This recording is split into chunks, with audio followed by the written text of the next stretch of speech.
사도행전 6장 1절에서 7절 말씀 저와 여러분이 한 절씩 교독하겠습니다. 그때 제자가 더 많아졌는데 헬라파 유대인들이 자기의 과부들이 매일의 구제에 빠짐으로 시브리파 사람을 원망하니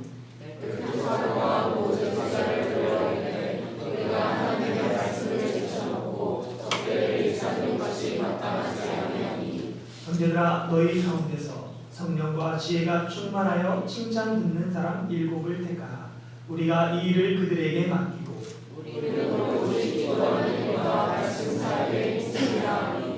온 무리가 이 말을 기뻐하여 믿음과 성령이 충만한 사람 스데반과 또 빌립과 브루고로와 니가노르와 디몬과 바메나와 유대교에 입교했던 안디옥 사람 니골라를 택하여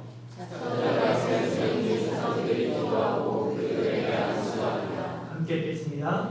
하나님의 말씀이 점점 왕성하여 예루살렘에 있는 제자 예수가 더 힘이 많아지고 커다란 제사장의 무리도 이 도에 복종합니다. 아멘.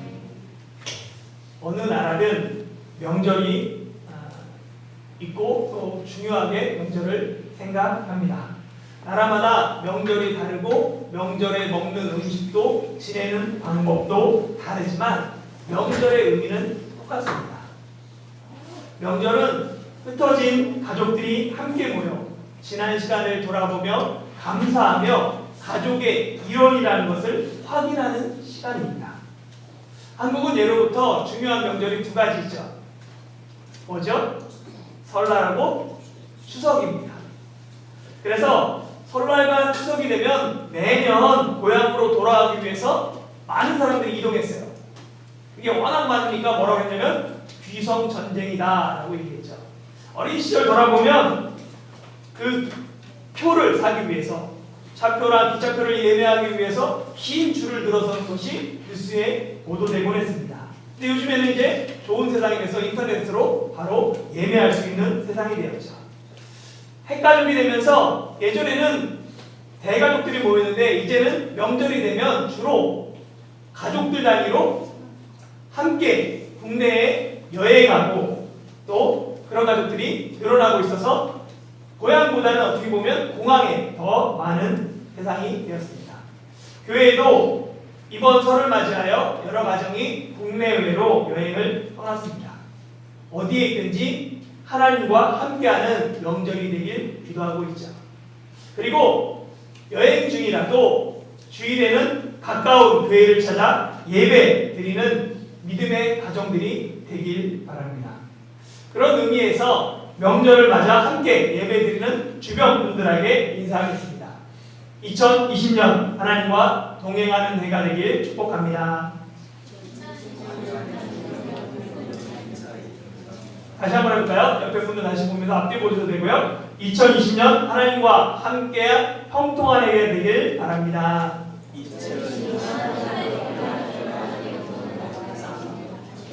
예, 또 오늘도 예배 중에 함께 여행 중에 예배에 나오신 분들을 환영하고요. 우리는 계속해서 사도행전 말씀을 살펴보고 있습니다. 예루살렘에서 시작된 교회가 계속 성장하고 부흥했습니다. 이 교회가 성장하고 부흥하는 것을 방해하기 위한 사단의 공격이 시작돼요. 첫 번째 공격은 외부로부터의 박해였습니다. 공의를 통해서 협박하고 위협하며 예수의 이름으로 전하지 말라라고 했지만 오히려 사도들은 더욱더 예수의 이름을 전했습니다. 외부의 공격이 성과를 거두지 못하자 사단은 교회 내부를 공격합니다. 그래서 교회 내부에 누룩을 집어넣고 이 정도는 괜찮아 하면서 누룩을 침투시키는 거죠. 결국 이 공격도 실패합니다. 이에 사단은 포기하지 않고 더욱더 교묘하게 교회를 공격해요. 6장 1절 말씀 한번 읽어볼까요? 시작.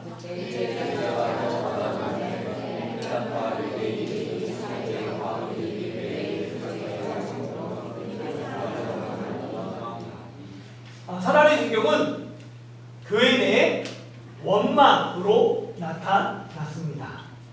이를 사단의 공격으로 볼 수도 있고 인간의 연약함, 죄성으로도 볼 수 있습니다. 처음 하나님께서 사람을 만드시고 천지를 창조하실 때 보시기에 모든 것이 좋았어요. 그런데 사람이 하나님의 말씀을 어기고 죄를 범함으로 말미암아 그 죄의 결과로 인간은 하나님을 두려워하며 피하는 존재가 되었어요. 그래서 수치심이 생기고 열등감이 생기고 여러 가지가 생기는데, 또 다른 하나가 뭐냐면 나의 잘못을 다른 것으로 전가시키며 원망하는 것이죠. 그 대상을 원망이 생기게 됩니다. 이를 잘 알고 있던 사단은 인간의 연약한 부분을 공격해요. 그래서 교회에 원망의 씨앗을 뿌립니다. 원망은 교회에 사람이 늘어나면서 생겼습니다. 그래서 6장 1절에 그때라는 것은 5장 42절 마지막 절하고 연결되어 있어요.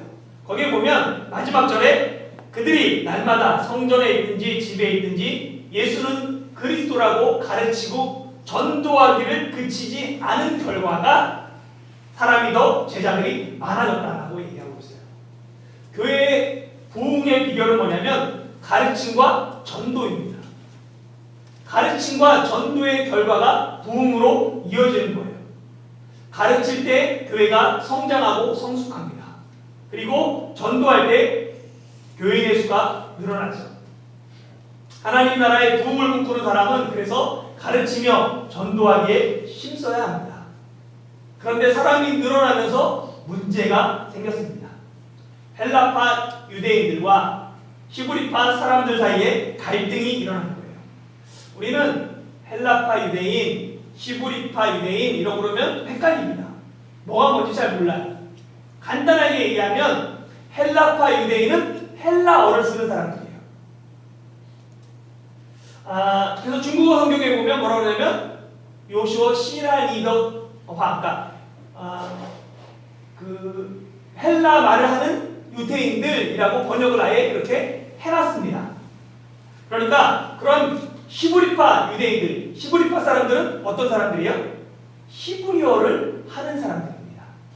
사실 우리는 히브리어도 헬라어도 구분 못하는 사람들이 많아요. 잘 뭔지 몰라요. 구약 성경을 기록한 언어가 히브리어입니다. 그리고 신약 성경을 기록한 언어가 헬라어예요. 근데 이 헬라어를 히라버, 그리스어라고 부르고 이 히브리어를 아람어라고 부르니까 더 헷갈려요.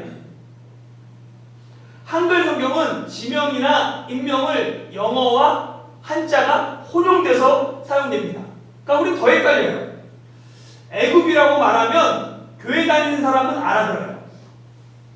근데 교회 밖에 있는 사람은 애굽이라고 그러면 무슨 말 하는지 못 알아듣습니다. 일반적으로 이집트라고 하면 이제 알아듣죠. 교회 다니지 않는 사람들도. 그래서 성경을 새롭게 번역하면서 이집트라고 번역했어요. 그랬더니 애굽에 너무 익숙한 그리스도인들이 이걸 못 받아들이는 거예요. 그래가지고 다시 뭐가 됐어요? 교회는 여전히 변함없이 이 이집트를 애굽이라고 부르고 있습니다. 헬라파 유대인들, 이 흩어진 유대인들을 뜻하는 그 말이 디아스포라예요.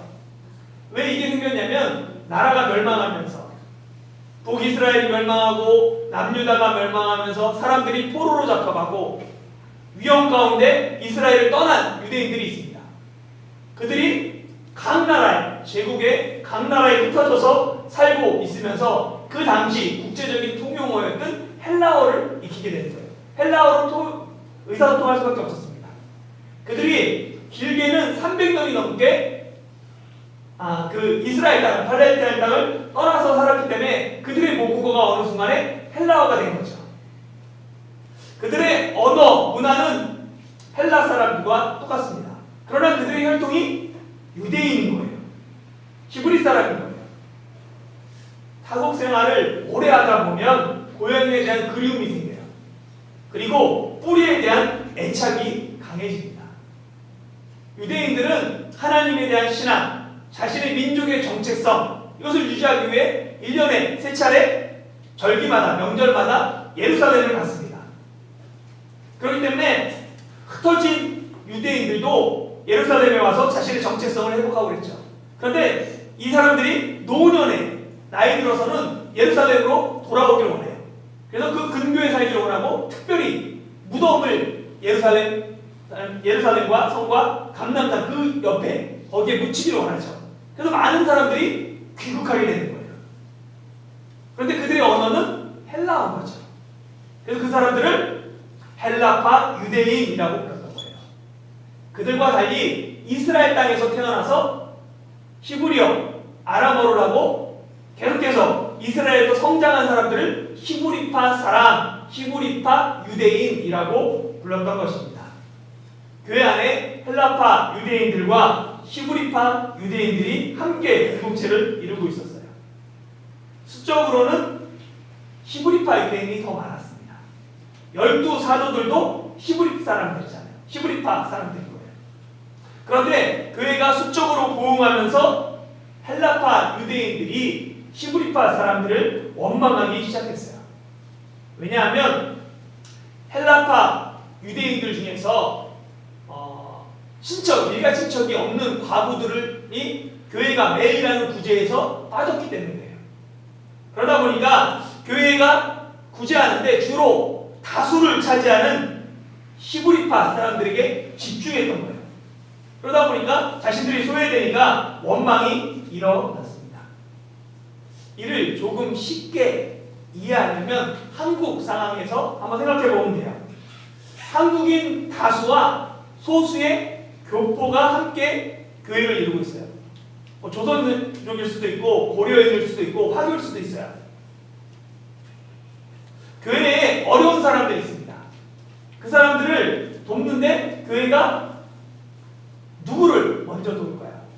말이 잘 통하지 않는 헬라파 사람들을 돕기보다는 그냥 나와 알고 지냈던 사람들, 이미 친밀한 관계가 있었던 사람들, 그 히브리파 사람들을 먼저 돕게 되는 것입니다. 대만 상황도 비슷합니다. 외성인과 내성인의 갈등이 있어요. 외성인은 1945년 해방 후에 들어온 사람들이죠. 그들이 사용하는 언어는 뭐예요? 흔히 알고 있는 중국어라고 하죠. 근데 사실은 대만 사람들은 중국어라고 말하지 않죠. 대만도 중국이니까. 대만은 뭐라고 해요? 그러니까 국어 아니면 화어, 화위라고 그러죠. 그리고 원래 그 전에 들어왔던 사람들, 명말 청초 시대부터 살았던 사람들, 200~300년 살았던 사람들, 그 사람들이 쓰는 말은 대만어, 정확하게 말해서 민난어입니다. 그러니까 언어가 다르고 문화가 다르니까 갈등이 생겨요. 대만과 초대교회의 차이점은 대만은 소수의 외성인들이 힘이 있지만 초대교회는 다수의 히브리파 사람들, 특히 사도들의 중심이 있으니까 지도자들이 거기도 힘이 있었다는 점입니다.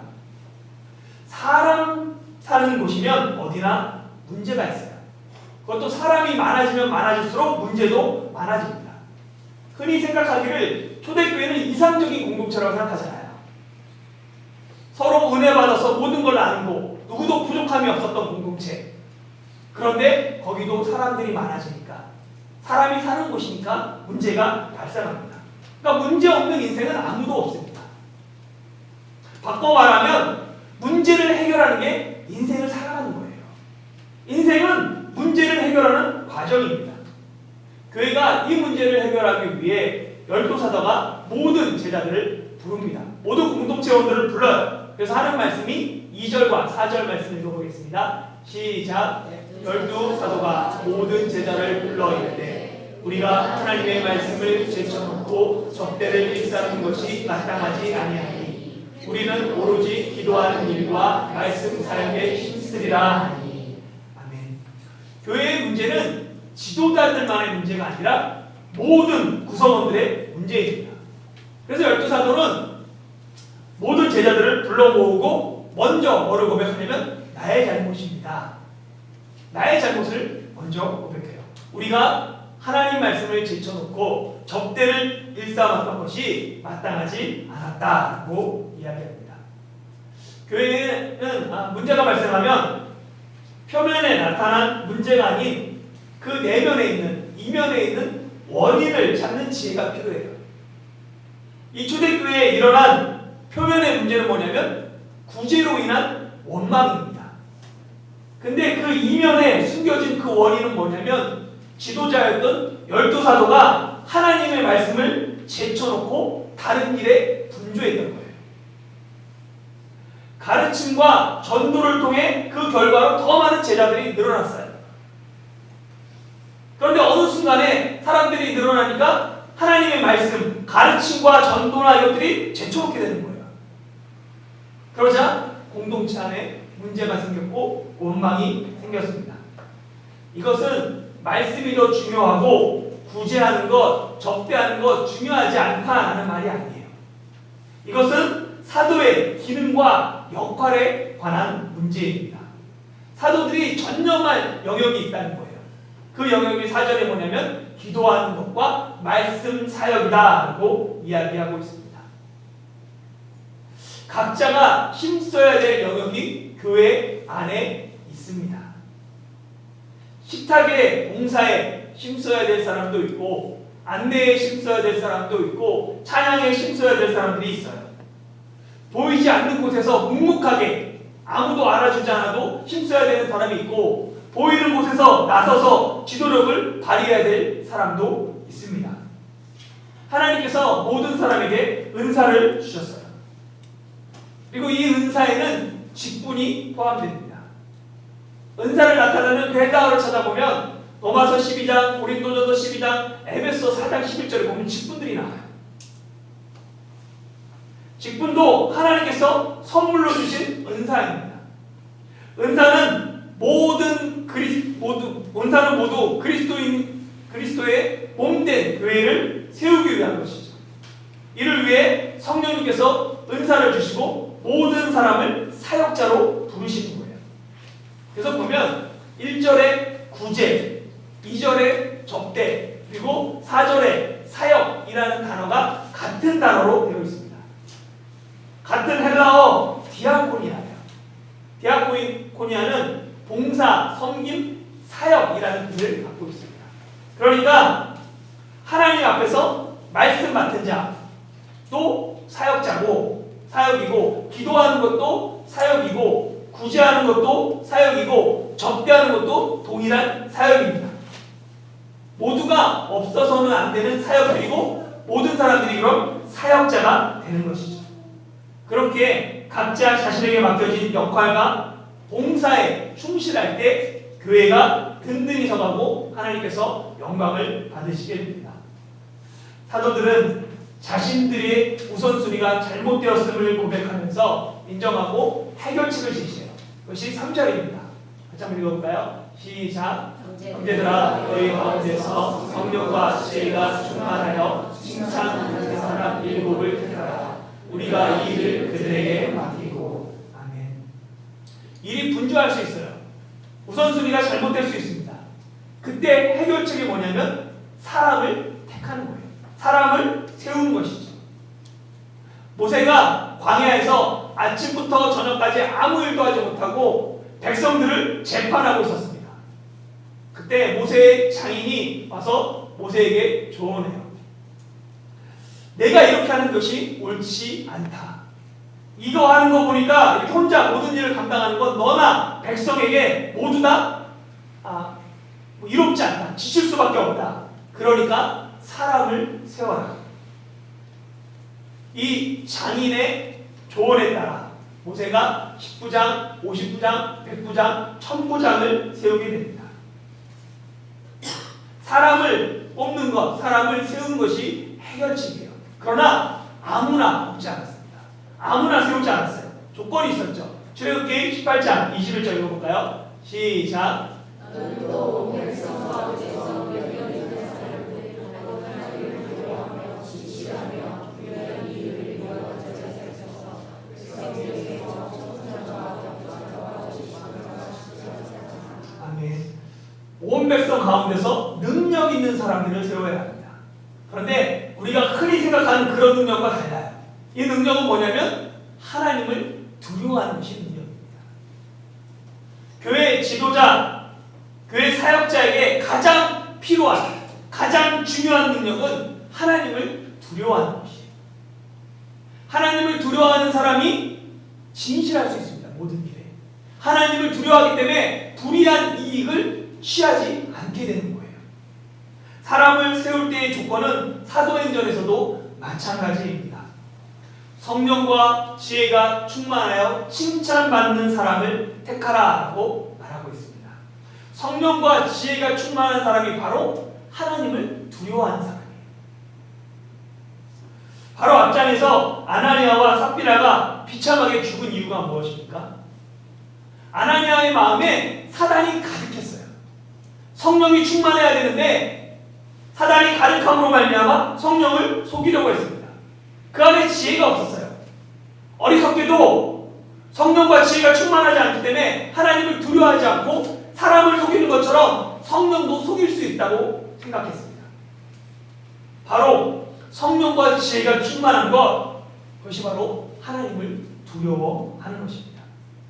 그래서 교회에서 사람을 세울 때 가장 중요한 것은 그 사람이 하나님을 경외하는 마음이 있나, 하나님을 두려워하는 마음이 있나를 살펴보아야 합니다. 그런 사람은 믿는 사람뿐만 아니라 믿지 않는 사람들에게도 칭찬을 받는, 인정을 받게 됩니다. 그래서 3절에 성령과 지혜가 충만하여 칭찬받는 사람을 택하라라고 말하고 5절에 보면 믿음과 성령이 충만한 사람이라고 표현하고 있습니다. 믿음과 성령이 충만한 사람, 우리가 믿음에 대한 바른 이해가 필요해요.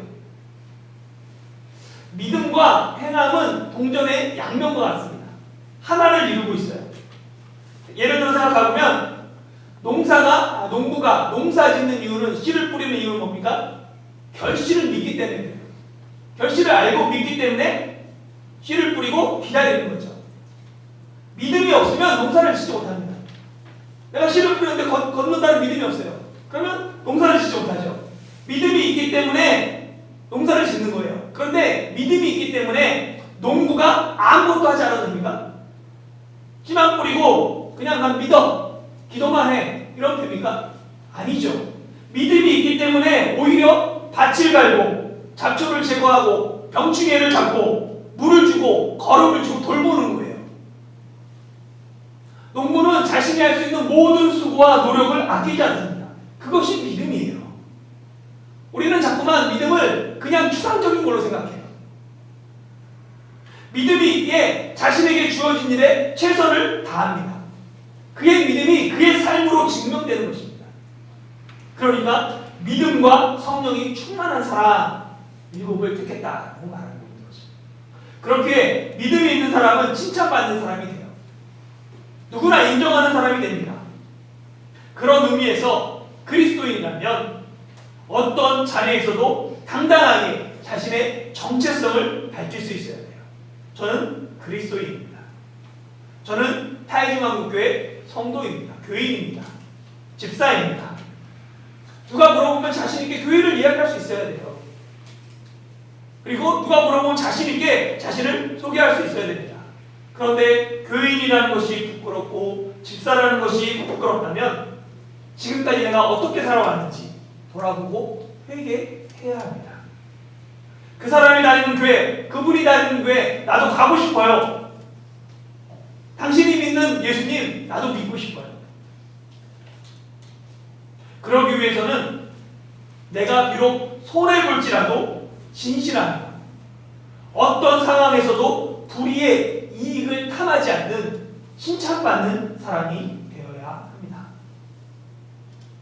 바른 사람을 세울 때 일은 바르게 되게 되어 있어요. 급하다고 준비되지 않은 사람을 세우기보다 사람을 세울 때까지 멈추는 것이 필요합니다. 일이 중요한 것이 아니라 사람이 중요하기 때문입니다. 아무리 좋은 일도 제대로 된 사람이 없으면 그 일이 제대로 되지 않습니다. 그렇게 일을 만들 것이 아니라 사람을 먼저 만들어야 합니다. 이를 위해서 체계적인 성경 공부와 훈련이 필요해요. 다음 주일부터 개강하는 주일 오후 성경 공부에 적극적으로 한번 참여해 보십시오. 우리의 삶의 우선순위가 무엇이 되어야 되는지, 우리의 삶이 어떻게 하나님 앞에 바로 세워져야 되는지 그런 것들을 경험하고 체험하는 시간이 될 것입니다. 말씀으로 훈련받아야 합니다. 말씀으로 훈련받지 못하면 일만 하다 보면 쉽게 탈진하게 돼요. 탈진하는 사람들의 대부분 특징들이 일에 지쳐서 탈진하게 됩니다. 반대로 훈련만 받고 봉사하지 않으면 머리만 커져서 비판하는 가분수가 됩니다. 그렇기 때문에 훈련과 봉사가 함께 균형을 이루므로 건강한 신앙인이 되고 또한 성장하는 교회가 될 수 있습니다. 사도들의 제안을 모든 사람이 기쁘게 받아들였어요. 그래서 그 사람들이 7명을 택하고 그들을 세웠습니다. 5절 6절 읽어볼까요? 시작. 온 무리가 이 말을 기뻐하여 믿음과 성령이 충만한 사람 스데반과 또 빌립과 프로고로와 니가노르와 디몬과 바메나와 유대교에 입교했던 안디옥 사람 니골라를 택하여 사도들 앞에 세우니 사도들이 기도하고 그들에게 안수하니라. 아멘. 이 7명 모두 헬라식 이름입니다. 사도들은 모두 시브리파 사람들이에요. 그러니까 새롭게 헬라파 사람들 중에서 헬라파 유대인들의 사정을 잘 알고 과거의 속사정을 가장 잘 아는 7명의 지도자를 뽑아서 교회의 원망하는 이 일을 해결하고자 했습니다. 그리고 사도들은 그 7명에게 안수함으로 그들의 권위를 공식적으로 인정하고 교회의 지도자로 세웠죠. 이 사도들과 7명의 지도자들은 서로 경쟁하는 관계가 아닙니다. 서로 보완하며 교회를 세워가야 하는 동료들인 거예요. 한 지체들인 거예요. 사도들은 기도하는 일과 말씀 사역에 힘쓰고 구제하고 접대하고 돈을 관리하는 이것들은 7 지도자가 담당했습니다. 그 결과가 3가지로 나타났죠. 7절 한번 읽어볼까요? 시작. 하나님의 말씀이 점점 왕성하여 예루살렘에 있는 제자의 수가 더 심히 많아지고 허다한 제사장의 무리도 기도에 복종하니라. 첫 번째는 뭐냐면 하나님의 말씀이 점점 왕성해졌습니다. 사도들이 기도하고 말씀 사역에 힘쓰니까 하나님의 말씀이 더욱더 힘을 얻게 된 것이고 많은 사람에게 퍼지게 되고 하나님의 말씀 가운데 많은 사람들이 바로 서게 되었습니다. 두 번째는 제자의 수가 더 힘이 많아졌다. 교회가 수적으로 부흥했습니다.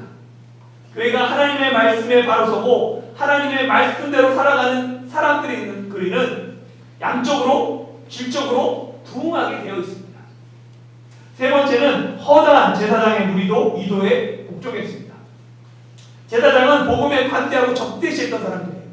근데 이들조차 예수 복음을 받아들이고 예수님을 영접하는 역사가 일어났습니다. 교회 안에 문제였던 이 원망을 해결함으로 교회 밖으로 세상을 향해서 교회는 더욱더 큰 영향력을 미치게 되었습니다. 사랑하는 성도 여러분, 초대교회는 사단의 공격에 지혜롭게 대처함으로 오히려 교회를 더욱 부흥시키는 계기로 만들었습니다. 타이거 한국교회가 연말에 갑작스러운 변화로 두 가정이 이사가고 떠나는 바람에 어려움이 예상되었어요. 사실은. 그러나 이 어려움을 잘 이겨내면 교회가 더욱 부흥하는 계기가 될 것입니다.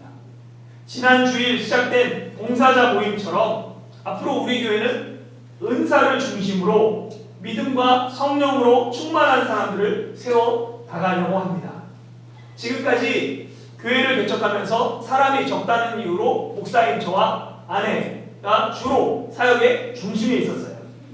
그러나 앞으로 저는 성도들을 성장시키는 가르침과 기도, 설교에 집중하고 성도들은 교회 내 전반적인 것들을 돌아보면서 교회 안에 원망이 생기지 않도록 그 일들을 감당하며 해결하는 일을 해야 합니다.